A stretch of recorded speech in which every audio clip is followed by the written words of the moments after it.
Imagine 13 guys walk into a room in Vienna. They chat for 2 days, order some room service, argue a little. Then they leave. And somehow, your gas bill changes. No bombs, no armies, no supervillain monologue. Just a meeting. And yet half the world's economy flinches. How does that even work? Okay, before we get into the drama, let's get one thing straight. Oil isn't just for your car. Plastic? Oil. Fertilizer? Oil. The asphalt on the road you drive on? Oil. The packaging around your Amazon order? Also oil. The lipstick your friend swears is all natural? Mostly oil. When oil prices go up, everything gets more expensive. Shipping costs more. Farming costs more. Manufacturing costs more.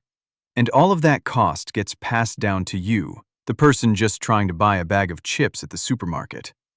So when someone controls oil prices, they kind of control a lot. Enter OPEC. OPEC stands for the Organization of the Petroleum Exporting Countries. That's a very fancy name for a group chat of oil-rich countries who decided to stop undercutting each other. Think of it like this. Imagine you and 5 of your neighbors all grow mangoes. Really good mangoes. The only mangoes in town. For years you've been competing. Every time one person lowers their price, everyone else has to lower theirs too. And suddenly you're all selling mangoes for basically nothing and everyone's broke.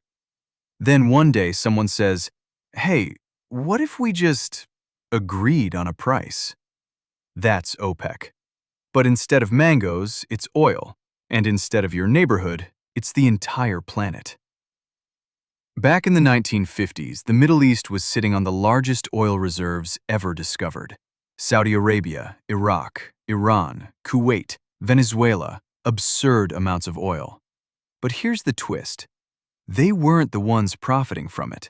A handful of Western oil companies, nicknamed the Seven Sisters, basically ran everything.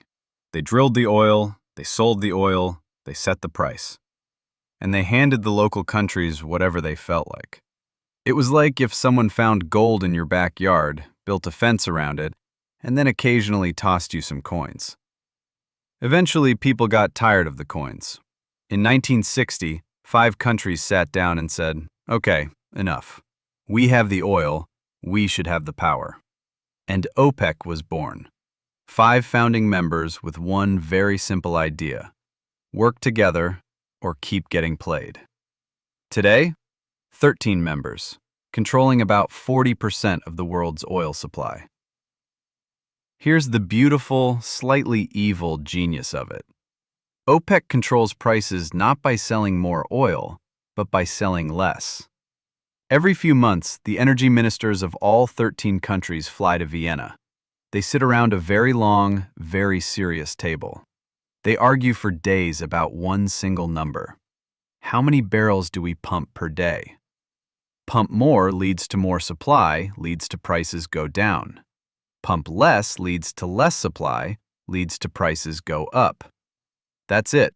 That's the whole trick. It's like if every coffee shop in the city secretly agreed to only make a certain number of cups per day. Demand stays the same, supply shrinks. Suddenly, your latte is $9, and you're paying it anyway because you need to function. Oil works the same way, except the latte powers entire economies. Okay, now here's where it gets wild. October 1973, the Yom Kippur War breaks out in the Middle East. The U.S. rushes weapons to Israel. $2.2 billion worth in 3 days. Fast. The Arab members of OPEC were furious, and they responded in a way no one had ever seen before. They stopped selling oil to the United States. Not reduced, not limited.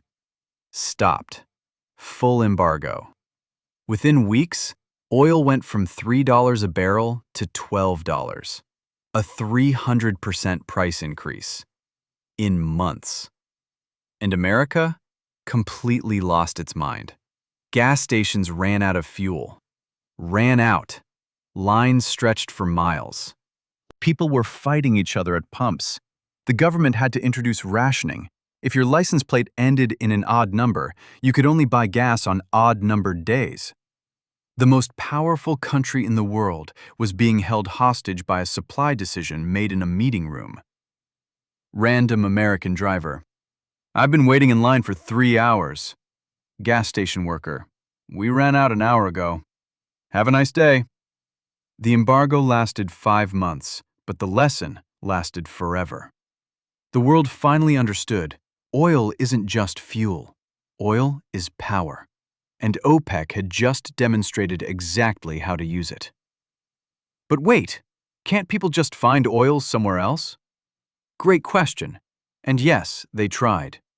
After 1973, the rest of the world panicked and started drilling everywhere. Alaska, the North Sea, Norway, Mexico. Before the shock, these places were too expensive to bother with. After the shock, suddenly worth every penny. Within a decade, new oil flooded the market. OPEC's share dropped. Prices fell. The cartel looked a lot less scary. Then came 2014, and a little thing called American shale. Thanks to a technology called fracking, the U.S. cracked open oil deposits that were previously impossible to reach.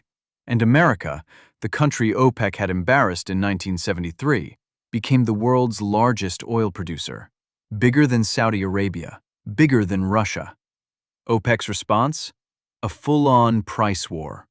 Saudi Arabia said, fine, we'll pump as much as possible, crash prices, and bankrupt every shale company in America.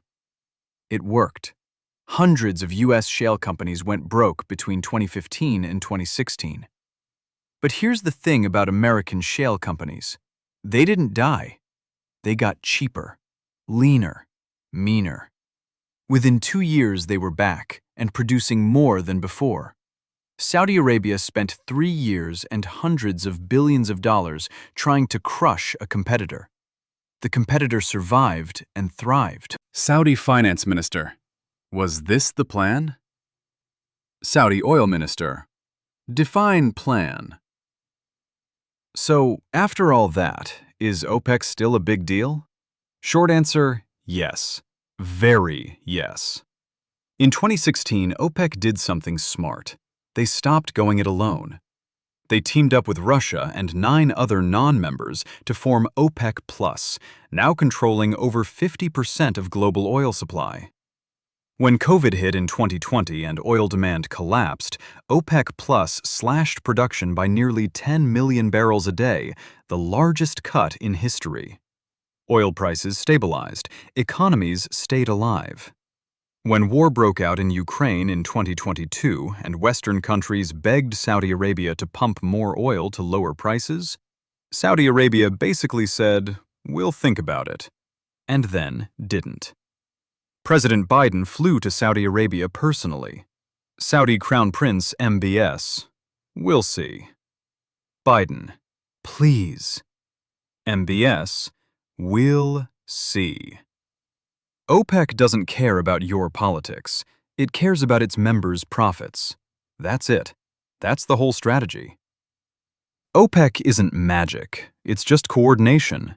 13 countries, different languages, different religions, different politics, often hating each other, manage to cooperate because the reward for cooperating is enormous.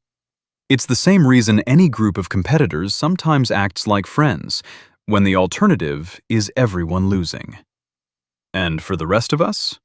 We spend our days worrying about things we can control. What to eat, what to wear, what to watch tonight, while a meeting in Vienna quietly decides how much all of it costs. Your government can print money. Your central bank can raise interest rates. Your economy can grow or shrink. But somewhere in the background, there's always a guy in Vienna adjusting one number, and that number adjusts everything else. Final thought. They say money makes the world go round, but oil makes the money worth something. And 13 countries sitting around one very long table know that better than anyone.